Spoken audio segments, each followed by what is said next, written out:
अस्सलाम वालेकुम dear students. आज हम फीमेल रिप्रोडक्टिव सिस्टम के बारे में पढ़ेंगे कि फ़ीमेल रिप्रोडक्टिव सिस्टम है क्या चीज़, इसके पार्ट्स क्या हैं और ये किस तरीके से काम कर लेता है और इनमें कौन कौन से ऑर्गन्स जो है वो शामिल हैं। ये आज का हमारा टॉपिक है। तो मेल रिप्रोडक्टिव सिस्टम में एक डायग्राम के ज़रिए से आप लोगों को शो किया हुआ है कि मेल रिप्रोडक्टिव सिस्टम किन किन चीज़ों पे मुश्तमिल है। अगर देखा जाए तो मेल रिप्रोडक्टिव सिस्टम का जो मेन ऑर्गन है वो क्या है, ओवरी है। ओवरी जो है वो 2n नंबर होंगे और ये हार्मोन्स भी पैदा करेंगे, एस्ट्रोजन और प्रोजेस्टेरॉन भी, और साथ ही साथ जो फीमेल गेमेट है जिसको ओवा या एग कहा जाता है वो भी ये पैदा करेंगे। तो ये मैंने दो ओवरी जो है वो बनाए हैं। अब ये ओवरी अटैच है ओवेरियन लिगामेंट के ज़रिए से। ओवेरियन लिगामेंट्स के ज़रिए से इसकी अटैचमेंट है। फिर अगर आप इस ओवरी के आगे आप आ जाएं तो यहाँ पर इसी तरीके से फिंगर लाइक स्ट्रक्चर है और यही फिंगर लाइक स्ट्रक्चर को क्या कहा जाता है, फेब्रिस कहा जाता है। फेब्रिस का काम ये है कि जब ओवुलेशन हो जाए, ओवा का रिलीज हो जाए फ्रॉम द ओवरी और ये ओविडक्ट या फॉलोपियन ट्यूब में आता है, तो यही फेब्रिस इसको सेकेंडरी ओसाइट्स को या ओवा को ये क्या कर लेता है, ट्रैप कर लेता है और यहाँ पर लेकर आ जाता है। तो ये फेब्रिस का काम ये है। फिर इस फेब्रिस के ऊपर इसी तरीके से एक फनल लाइक स्ट्रक्चर है जो मैंने यहाँ पर शो किया हुआ है। इस फनल लाइक स्ट्रक्चर को क्या कहा जाता है, इनफंडिबुलम कहा जाता है। फिर इसी फनल लाइक शेप के ऊपर एक स्वॉलन सा पार्ट आ जाता है। एक स्वॉलन से पार्ट में को कहा जाता है क्या, एम्प्यूला कहा जाता है, एम्प्यूला। और यही एम्प्यूला क्या काम कर लेता है, यहाँ वो साइट है जहाँ पर फर्टिलाइजेशन होगी, मेल गेमीट और फीमेल गेमीट यहाँ पर मिलेंगी। एज रिजल्ट यहाँ पर फर्टिलाइजेशन होगी, जायगोट बनेगा। तो ये एम्प्यूला वो रीजन है जहाँ पर फर्टिलाइजेशन होती है। और ये बाकी जो रेस्ट वाला पार्ट है इसको क्या कहा जाता है, एस्टिमस कहा जाता है। अब ये एस्टिमस और एम्प्यूला और इनफंडिबुलम किसके पार्ट्स हैं, पोलिपियन ट्यूब के या ओविडक्ट के पार्ट है। पोलिपियन ट्यूब या इसको हम क्या कहते हैं, ओविडक्ट भी कहा जाता है। अब ये ओविडक्ट कितने सेंटीमीटर का होगा, 10 सेंटीमीटर इसकी लेंथ होगी। फिर अगर आप लोग देख लें तो यहाँ पर मैंने ब्लैक और रेड कलर से कुछ चीज़ें शो की हैं। तो वो चीज़ें हैं, एक इसमें सिलिएटेड सेल्स है ओविडक्ट में, और ये सिलिएटेड सेल का काम ये है मूवमेंट ऑफ स्पर्म एंड ओवा। स्पर्म के मूवमेंट और ओवा के मूवमेंट कराना ये किसका काम है, सिलिएटेड सेल का काम है और ये मूवमेंट कर लेते हैं। अब सीलिया की तरह अब ये दूसरे हैं नॉन सिलिएटेड सेल। ये नॉन सिलिएटेड सेल्स क्या कर लेते हैं, प्रोडक्शन ऑफ म्यूकस कर लेते हैं और इसी प्रोडक्शन ऑफ म्यूकस की वजह से ये स्पर्म की मोटिलिटी और स्पर्म ओवा की मोटिलिटी में भी हेल्प कर लेते हैं और एज न्यूट्रिएंट्स जो है वो इसको इस्तेमाल कर लेते हैं। तो आप लोगों ने यहाँ पर देख लिया कि ओविडक्ट या पोलिपियन ट्यूब मुश्तमिल है पेब्रिस पे, एम्प्यूला पे, एस्टिमस पे, इनफंडिबुलम पे, सिलिएटेड और नॉन सिलिएटेड सेल्स पे, और इसकी टोटल लेंथ जो है वो कितनी आएगी, 10 सेंटीमीटर इसकी लेंथ है। अब अगर यहाँ पर आप लोग देख लें तो यहाँ पर एक डूम शेप स्ट्रक्चर है और इसी डूम शेप स्ट्रक्चर को क्या कहा जाता है, यूट्राइन फंडस कहा जाता है, जहाँ पर एम्ब्रियो की इम्प्लांटेशन होगी। अब इसी तरीके से ये वाला जो डूम शेप स्ट्रक्चर है या ये वाला जो स्ट्रक्चर है, इसी स्ट्रक्चर को क्या कहते हैं, यूट्रस कहा जाता है। यूट्रस में 3 किस्म के लेयर्स मौजूद हैं। जो आउटर लेयर है इसको क्या कहते हैं, पेरीमेट्रियम। जो दूसरा है इसको क्या कहा जाता है, मायोमेट्रियम। और अगर मायोमेट्रियम का एरिया आप लोग देख लेना तो ये सबसे ज़्यादा है, सबसे ज़्यादा इस वजह से है क्योंकि इसमें ज़्यादा से ज़्यादा स्मूथ मसल्स हैं और ये ड्यूरिंग लेबर कंडीशन ये कंट्रैक्शन और रिलैक्सेशन करेंगे और ये एम्ब्रियो की या पीटस की या चाइल्ड बर्थ में ये हेल्प आउट करेगी। लेकिन यहाँ पर जो ब्लू से मैंने ड्रा किया हुआ है इस वाले लेयर को क्या कहा जाता है, एंडोमेट्रियम। ये वो लेयर है जहाँ पर एम्ब्रियो की इम्प्लांटेशन होगी।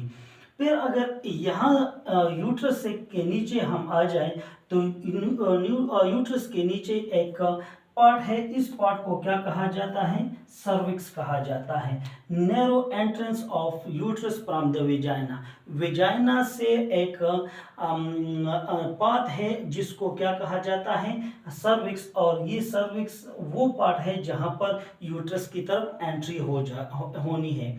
अब यहाँ पर एक केनाल मौजूद है और इस केनाल को क्या कहते हैं, सर्विकल केनाल कहा जाता है। इसी तरीके से इसी सर्विकल कैनाल में या विजाइना में एक ग्लैंड मौजूद है। इस ग्लैंड को क्या कहा जाता है, बर्थरोलेन ग्लैंड कहा जाता है। और यही बर्थरोलेन ग्लैंड क्या कर लेता है, सिक्रेटेड ऑयली सब्सटेंसेस। और ये ऑयली सब्सटेंसेस क्या कर लेते हैं, रिड्यूस फ्रिक्शन ड्यूरिंग सेक्स जब हो रहा है तो सेक्स के दौरान ये फ्रिक्शन को कम करना ये किसका काम है, बर्थरोलेन ग्लैंड का काम है। और ये ग्रीन से जो मैंने शो किया हुआ है ये कौन से ग्लैंड है, बर्थरोलेन ग्लैंड मौजूद है। और आगे जो पार्ट है वो क्या है, विजाइना है। तो वो चीज़ हम आगे जाके नेक्स्ट वीडियो में करेंगे। लेकिन आपने इनके पार्ट्स याद रखने हैं कि इसमें बर्थरोलेन ग्लैंड है, सर्विक्स है, यूट्रस है, यूट्रस के 3 लेयर है, मायोमेट्रियम, एंडोमेट्रियम, पेरीमेट्रियम, पंडस, पिलसिलिएटेड। इस तरह से हमने ये किसके ज़रिए से, by the help of diagram ये शो कर लिया। अब कुछ चीज़ें हम यहाँ पर भी करेंगे। ओवरी, अब यहाँ पर तो मैंने कह दिया कि ये क्या है, ओवरी है। तो ओवरी में क्या चीज़ें होंगी, अल्मोइड एंड शेप, बादाम जैसा शक्ल होंगे। 2 इन नंबर, ये 2 होंगे नंबर में। देखिए यहाँ पर एक ये है और एक ये है। इसकी जो लेंथ है वो कितनी आएगी, 2 to 3 सेंटीमीटर। वेट इसका आएगा 2 to 3 सेंटीमीटर। ये क्या करेगा, प्रोडक्शन ऑफ ओवा एंड रिलीज ऑफ हार्मोन्स। ये कौन से हार्मोन्स रिलीज करेंगे, एक हार्मोन जो ये रिलीज कर लेता है उसको क्या कहते हैं, एस्ट्रोजन। ये ग्राफियन फॉलिकल सिक्रेट कर लेता है। दूसरा जो हार्मोन है उसको क्या कहते हैं, प्रोजेस्टेरॉन। तो ये एस्ट्रोजन और प्रोजेस्टेरॉन की सिक्रीशन भी कौन कर लेता है, ये ओवरी कर लेता है। Number of oocyte रिपेंड and ovary, जो यहाँ पर मिलियन ऑफ ओसाइड जो है वो पैदा होते हैं, लेकिन जो पक जाते हैं, जो मेच्योर होंगे, उसकी नंबरिंग कितनी है, 350 से लेकर 450 तक ये ओसाइड जो है ये रिपेंड होंगे और ये फर्टिलाइजेशन के काबिल होंगे। फिर इसकी जो अटैचमेंट है, इसके अटैचमेंट के लिए सस्पेंसरी लेगामेंट्स और ओवेरियन लेगामेंट्स जो है वो रिस्पॉन्सिबल है ओवरी के अटैचमेंट के लिए। अब ये तो थोड़ा बहुत हमने ओवरी के बारे में पढ़ लिया। अब आ जाते हैं कहाँ पर, ओवरी के बाद एफ्यूला का पार्ट आता है। लेकिन एफ्यूला में जितनी चीज़ें हैं हमने वो by the help of diagram जो है आप लोगों को बता दी है, इसमें कोई और ख़ास चीज़ है नहीं। अब ओवरी के पॉलिपियन ट्यूब के बाद जो पार्ट आता है उसको क्या कहते हैं, यूट्रस कहा जाता है। अब ये यूट्रस जो है ये क्या है हमारे पास, 3 इंच इसकी लॉन्ग है, 2 इंच इसकी विड्थ है और इसकी थिकनेस क्या है, 1 इंच है। और ये मस्कुलर ऑर्गन है। मस्कुलर ऑर्गन कहने का मतलब ये है कि इसमें कंट्रैक्शन और रिलैक्सेशन बहुत ज़्यादा होगी। इसका जो शेप है इन्वर्टेड पियर शेप है। अगर हम नाशपाती को उल्टा रखें ना तो उसी का तरह इसकी शक्ल होगी। अब इसकी location, located in the pelvic region, anterior to the rectum and posterior to the urinary bladder. अगर यहाँ पर मैं कर लूँ ना, तो ये रेक्टम हो गया और ये यूरिनरी ब्लैडर। दरमियान में जो ग्रीन कलर का है, ब्लू कलर का है, सॉरी ब्लू कलर का है, ये हमारे पास क्या होंगे, ये यूट्रस का होगा। तो दरमियान में ये आता है। इसके ऊपर साइड पे रेक्टम होगा और नीचे साइड पे क्या होगा, यूरिनरी ब्लैडर आएगा। फिर इसके वॉल्स ऑफ यूट्रस, इसके पेरीमेट्रियम, मायोमेट्रियम और एंडोमेट्रियम। जैसे कि मैंने यहाँ पर भी आप लोगों को बता दिया कि 3 है, पेरीमेट्रियम, मायोमेट्रियम और एंडोमेट्रियम।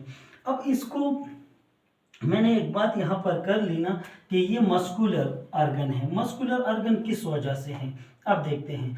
पेरीमेट्रियम जो है ये आउटर मोस्ट है और बहुत ज़्यादा थिन है, बस इसकी जो थिननेस है वो बहुत ज़्यादा कम है। दूसरी जो लेयर है वो क्या है, मायोमेट्रियम, और इसकी परसेंटेज के लिहाज से अगर देखा जाए तो इसकी एबंडेंस सबसे ज़्यादा है। इसीलिए मैंने यहाँ पर भी जो शो किया हुआ है ये वाला, ये कौन सा रीजन है, मायोमेट्रियम का लेयर है। तो मायोमेट्रियम की परसेंटेज कितनी है, 90% है। Thick large amount of smooth muscles, इसमें ये बहुत ज़्यादा मोटा है और इसमें नंबर ऑफ स्मूथ मसल जो है वो बहुत ज़्यादा होंगे। मतलब ये कि इसमें लॉन्गिट्यूडनल मसल होंगे, इसमें सर्कुलर मसल होंगे, इसमें ओब्लिक मसल्स होंगे, और ये मसल्स की ज़्यादा एबंडेंस की वजह से ये ऑलवेज क्या करेंगे, कंट्रैक्शन और रिलैक्सेशन करेंगे। लेकिन जब लेबर का टाइम आएगा, डिलीवरी का टाइम आएगा, ये contract rhythmically to expel the child. ये रिदमिकली इसकी कंट्रैक्शन और रिलैक्सेशन होगी और ये चाइल्ड की क्या करेगा, बर्थ कराने में ही हेल्प आउट कर लेता है। जो इनर लेयर है जिसको क्या कहा जाता है, एंडोमेट्रियम। एंडोमेट्रियम की परसेंटेज कितनी है, 10% है, और ये हर महीने फीमेल के जो रिप्रोडक्टिव साइकिल है, जहाँ मेंसेस साइकिल है, ये क्या कर लेता है, शेड आउट होता है और ये दोबारा से जुड़ भी जाता है। तो ये इनर है, स्पॉन्जी लेयर है, एम्ब्रियो इम्प्लांटेशन यहाँ पे होती है। मतलब ये कि सबसे इम्पोर्टेंट जो लेयर है यूट्रस का वो कौन सा है, एंडोमेट्रियम है। क्यों एंडोमेट्रियम क्यों ज़्यादा अहम है, क्योंकि ये स्पॉन्जी है, स्पॉन्जी लेयर है। स्पॉन्जी लेयर का मतलब ये है कि यहाँ पर जाइगोट जो है ये आसानी से इम्प्लांट हो सकता है। अब जाइगोट अगर इम्प्लांट होगा तो यहाँ पर इसमें ज़्यादा से ज़्यादा कॉलमनर एपिथेलियम और ट्यूबुलर ग्लैंड्स मौजूद हैं, और इसी कॉलमनर एपिथेलियम और ट्यूबुलर ग्लैंड्स की वजह से यहाँ पर जो ब्लड की फ़्लो है, जो न्यूट्रिएंट्स की फ़्लो है वो ज़्यादा होगी, और एम्ब्रियो की जो ट्रांसप्लांटेशन है वो बहुत ज़्यादा सक्सेसफुल होगी। तो इसी वजह से हम यहाँ पर ये कहते हैं कि ये एंडोमेट्रियम का जो लेयर है ये फंक्शनल लेयर है यूट्रस का, जो हर महीने अगर फर्टिलाइजेशन मिस हो जाती है तो हर महीने ये शेड आउट हो जाती है, लेकिन दूसरे महीने ये फिर से अपने आप को तैयार कर लेती हैं। इसी तरीके से सपोर्ट ऑफ यूट्रस, इस यहाँ पर यूटेरो स्पेरल लेगामेंट्स हैं, राउंड लेगामेंट्स हैं, कार्डिनियल लेगामेंट्स है, और इन्हीं 3 लेगामेंट्स की मदद से ये यूट्रस जो है वो हैंगिंग फॉर्म में रहता है, और यहाँ पर जो एम्ब्रियो है या प्रेगनेंसी है उसको मेंटेन करने भी ये हेल्प आउट कर लेती हैं। तो डियर्स, आज के वीडियो में हमने फीमेल रिप्रोडक्टिव सिस्टम के बारे में पढ़ लिया कि फीमेल रिप्रोडक्टिव सिस्टम है क्या चीज़ और इसके काम क्या क्या हैं। नेक्स्ट वीडियो में हम स्ट्रक्चर ऑफ वेजाइना करेंगे कि उसका जो एक्सटर्नल स्ट्रक्चर है वो देखेंगे कि मेल का और फीमेल का इसमें कॉमन चीज़ें क्या है और इसकी मॉडिफिकेशन क्या है। तो नेक्स्ट वीडियो में हम इंशाल्लाह वो करेंगे। Thank you.